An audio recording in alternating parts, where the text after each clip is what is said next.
ఆంధ్ర తెలంగాణలో తక్కువ ఫీజులతో high quality results ఇస్తున్న ఏకైక సంస్థ Tirumal IAS institute. Welcome to Suman TV. Hydraa కొరడా జులిపిస్తుంది. హైదరాబాద్లో ఏదైతే చెరువులు నాలాల్ని కబ్జా చేసి కట్టిరో ఈ ఎఫ్టీఎల్ బఫర్ జోన్ల ఏదైతే నిర్మాణాలు ఉన్నాయో వాటన్నింటినీ కూల్చేయడానికి నోటీసులు కూడా ఇవ్వకుండా కొన్ని చోట్ల హైడ్రా కూల్చివేతలు మొదలుపెట్టింది. నిన్ననో మొన్న మనం చూసాం, ఓ వ్యక్తి ₹1,00,00,000 ప్రాపర్టీని పోగొట్టుకున్నా అంటూ బోర్న విలపించిన వీడియో చూసాం. అది చాలా మందిని కదిలించింది. అయితే గవర్నమెంట్ హైడ్రా విషయంలో ఆక్రమణలు తొలగించాలి, చెరువుల్ని కాపాడాలి, ఇది మంచి విషయం. కాకపోతే ఏంటంటే వాళ్ళకి ముందస్తు నోటీస్, ఎవరైతే ఆక్రమణల్లో ఉన్నారో, ఎవడో ఆక్రమించి ఓ బిల్డింగ్ కడతాడు, ఇంకోరు వచ్చి రెంట్కుంటారు, లేకపోతే ఇంకోరు వచ్చి వ్యాపారం చేసుకుంటూ ఉంటారు, ఇట్లాంటి వాళ్ళు ఎక్కువగా నష్టపోతున్నారని మాత్రం చాలా స్పష్టంగా అర్థమవుతుంది. హైడ్రా కూల్చివేతలు ఉన్న చోటుకి వెళ్తే అటువంటి బాధితుల వాయిస్ వినిపిస్తుంది. గవర్నమెంట్ మాత్రం చెరువుల్ని కాపాడాలనే సదుద్దేశంతో హైడ్రాకి పవర్స్ ఇచ్చింది, ముందుకెళ్తుంది. కాకపోతే అక్కడ ఉన్న వాళ్ళు ఎవరు? ధనవంతుల, పేదవాళ్ళ? ఎందుకంటే భూముల్ని కబ్జా చేసే శక్తి ఖచ్చితంగా రియల్టర్లకో ధనవంతులకో ఉంటుంది, పేదోళ్ళకు ఉండదు. చాలా తక్కువ మంది ఉంటారు. గవర్నమెంట్ ఇప్పుడు నిన్న ముఖ్యమంత్రి రేవంత్ రెడ్డి తన నివాసంలో ఒక మీటింగ్ అరేంజ్ చేశారు. ఆ మీటింగ్లో ముఖ్యంగా ఈ మూసీ రివర్ ఫ్రంట్ పైన చర్చించినట్టుగా తెలుస్తుంది. మూసీ నదిలో ఎక్కువగా ఆక్రమణలు ఉన్నాయి. దాదాపు 16,000 కుటుంబాలు మూసీ నదిలో 16,000 కుటుంబాలు మూసీ నది ఏరియాలో ఇండ్లు కట్టుకొని నివసిస్తున్నట్టుగా తెలుస్తోంది. ఈ 16,000 మందిలో ఓ 10,000 మంది కన్ఫర్మ్ అయ్యారట, ఇంకొక 6,000 మంది కన్ఫర్మ్ కాలేదు. 6,000 ఫ్యామిలీస్. ఈ 10,000 ఇళ్లను వరుసగా కూల్చివేయాలని ప్రభుత్వం నిర్ణయించినట్టుగా తెలుస్తుంది. అయితే ఈ మూసీ ఏరియాలో ఉండే వాళ్ళంతా ఎక్కువ మంది ఎవరు ఉంటారంటే, ఇందులో తొలి విడత ఒక 1,600 ఇళ్లను తొలగిస్తారట. ఆల్రెడీ స్టార్ట్ చేస్తారు. ఇయాలో రేపో మూసీ రివర్ ఫ్రంట్లో ఉన్న వాళ్ళందరినీ లేపుకుంటూ వస్తారు, ఆ ఇళ్ళన్నీ కూలగొట్టుకుంటూ వస్తారు. వీళ్ళందరూ పక్కా పేదలు, 100% వీళ్ళు పేదోలే.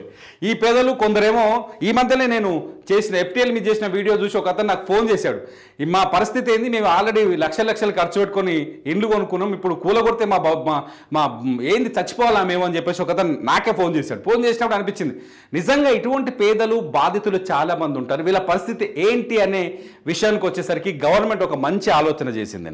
ముఖ్యమంత్రి రేవంత్ రెడ్డి ఒక మంచి ఆలోచన చేశారు. ఎవరైతే ఈ ఎఫ్టీఎల్ బఫర్ జోన్ బాధితులు ఉంటారో, చెరువులు కావచ్చు, లేకపోతే మూసీ నది కావచ్చు, ఆ పరిసర ప్రాంతాల్లో ఈ ఎఫ్టీఎల్లో ఇండ్లు కట్టుకొని, లేకపోతే బఫర్ జోన్లలో తెలియక ఇండ్లు కొనుక్కొని నష్టపోయిన వాళ్ళు పేదలు, అర్హులై ఉంటారు, పేదరికంలో ఉన్న వాళ్ళు ఉంటారో, ఈ అర్హులైన పేదలందరికీ డబుల్ బెడ్రూమ్ ఇండ్లు ఇవ్వాలని చెప్పేసి ముఖ్యమంత్రి రేవంత్ రెడ్డి నిర్ణయం తీసుకున్నారు. దీనికి సంబంధించి ఉత్తర్వులు కూడా జారీ అయ్యాయి. ముఖ్యంగా అతి ప్రధానంగా ఈసారి మూసీ నదికి అటుపక్క ఇటుపక్క ఇండ్లు కట్టుకుంటూ వచ్చిన వాళ్ళు మామూలు కాదు. అది ఇటుపక్క మూసీ నదికి ఇండ్లు కట్టుకొని వచ్చిన వాళ్ళందరి ఇండ్లు రేపటి నుంచి కూలడం అయితే కన్ఫామ్గా కనిపిస్తుంది. ఒక్కొక్కరికి నోటీసులు ఇవ్వాలని. అయితే ఈసారి నిన్న మొన్నట్లేక ముందే కూల్చకుండా కొంచెం పేదోళ్ళ ఏరియాకు వస్తుంది కాబట్టి బుల్డోజర్, హైడ్రా బుల్డోజర్ ఏం చేస్తుంది, పేదోళ్ళ ఏరియాలకు వస్తుంది కాబట్టి ఆ బుల్డోజర్ వచ్చే ముందు అధికారులు వచ్చి, బాబు మీ ఇల్లు కూలిపోతుంది, సర్దుకోండి, మీ ఇల్లు కూలిపోతుంది, సామాన్ చదువుకొని అయితే నోటీసులు ఇచ్చే అవకాశం కనిపిస్తుంది. మూసీ పరివాహక ప్రాంతాల్లో ముందస్తుగా హెచ్చరికలు జారీ చేసి ఇళ్లను కూలుస్తారని తెలుస్తుంది.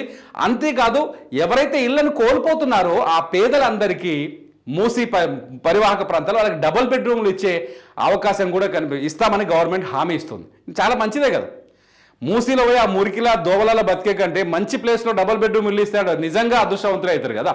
ఖచ్చితంగా దీనికి జనం సపోర్ట్ చేస్తారని అనిపిస్తుంది. ఎందుకంటే లొల్లి చేయకుండా ఆక్రమించి కట్టి ఎవడో దానికి రిజిస్ట్రేషన్ ఉండదు, పట్టా ఉండదు, పాడుండదు, గట్టిగా మూసి వంగిందనుకో, గట్టిగా 2 వారాలు పడితే హైదరాబాద్లో ఆ ఇల్లు కూడా కొట్టుకుపోతాయి. మామూలుగా కాదు. ఏది ముసరంబాగ్ ఏరియాకు పోయి చూస్తే, లేకపోతే చాదరగడ్డ ఏరియాకు పోయి చూస్తే వాళ్ళ బతుకులు ఎట్లా జరుగుతున్నారా బాబు మూసీ నదిలో అనిపిస్తుంది. అంత బాధ ఉంటుంది. ఇప్పుడు వాళ్ళందరి ఇళ్లను ఇది నిజంగా మూసీ నదికి అటు ఇటు ఇల్లు కట్టుకొని ఆక్రమించి కట్టుకున్న వాళ్ళకి ఇది గవర్నమెంట్ తీసుకునే నిర్ణయం నిజంగా వరమే అవుతుంది, కానీ శాపం అయితే కాదు. చాలా మందికి శాపం అయింది. ఎందుకంటే హైడ్రా కూల్చివేతలో మనం చాలా మంది చూసుకుంటూ వచ్చినాం. కూకట్పల్లి ఏరియాలో మనం ఒక అతను ఏడ్చిన వీడియోలన్నీ చూస్తూ వస్తే కొంతమందికి శాపం అయింది. తెలవకనో లేకపోతే తెలిసో ఎఫ్టీఎల్లో బఫర్ జోన్లలో ఇల్లు కట్టుకొని నష్టపోయిన వాళ్ళకి శాపమైంది. కానీ మూసీ ఏరియాలో మూసీ నది లోపలికి ఆక్రమణలు వచ్చి ఇల్లు కట్టుకున్న వాళ్ళకి మాత్రం ఇది వరం అవుతుంది. గవర్నమెంట్ తీసుకునే నిర్ణయం ఖచ్చితంగా వరమే అవుతుంది. ఎందుకంటే ఆ మురికి కూపంలో ఉన్న చోట ఆ ఇళ్లను కూలగొట్టి డబుల్ బెడ్రూమ్ ఇల్లు ఇస్తామంటే గవర్నమెంట్ వరం ఇచ్చుడు కాకపోతే ఇంకేమవుతుంది? సో ఇది ఖచ్చితంగా ఇది ప్రజలు ఆమోదించే విధంగా ఉంటుంది, బాధితులు కూడా ఆమోదించే విధంగా ఉంటుంది. గవర్నమెంట్ తీసుకున్న ఈ నిర్ణయం పట్ల ఇది చాలా వేగంగా, అంటే ఇలా మళ్ళీ పంచాయతీ ఉంటుంది, ఈ డబుల్ బెడ్రూమ్ ఇల్లు ఇవ్వడానికి మళ్ళీ దానికి లెక్కలు ఉంటాయి, అర్హత ఉంటుంది, టైం వేస్ట్ ఉంటుంది. ఇదంతా కాకుండా ఇల్లు అయితే ఇవాళ ఊలగొట్టేస్తారు. ఇవాళ ఇల్లు హైదరాబాద్ వస్తుంది, బుల్డోజర్ కొట్టేసుకుని పోతుంది, కానీ వాళ్ళు ఇల్లు ఇచ్చుడు పెద్ద సమస్య అయిపోతుంది. సో గవర్నమెంట్ ఈ విషయాన్ని కూడా దృష్టిలో పెట్టుకొని తొందరగా వాళ్ళకి ఇళ్ళని అలాట్ చేయడం చేసే ప్రక్రియను కూడా మొదలు పెడితే బాగుంటుంది.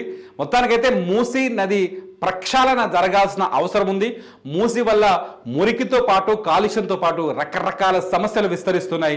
ఆ సమస్యలన్నిటికీ ఈ 5 ఏళ్లలోపే పరిష్కారం చెప్పాలని గవర్నమెంట్ ఆలోచిస్తున్నట్టుగా తెలుస్తుంది. చూద్దాం మూసీ పరివాహక ప్రాంతాలు కూల్చివేతల సమయంలో ఎటువంటి పరిస్థితుల్లో. మీరు మూసీ పరివాహక ప్రాంతాల్లో ఉంటే ఈ వీడియో పైన మీరు కామెంట్ చేయండి. మీ కామెంట్స్ పైన నేను మరో వీడియో చేయడానికి ప్రయత్నిస్తాను. చూస్తూనే ఉండండి సుమన్ టీవీ.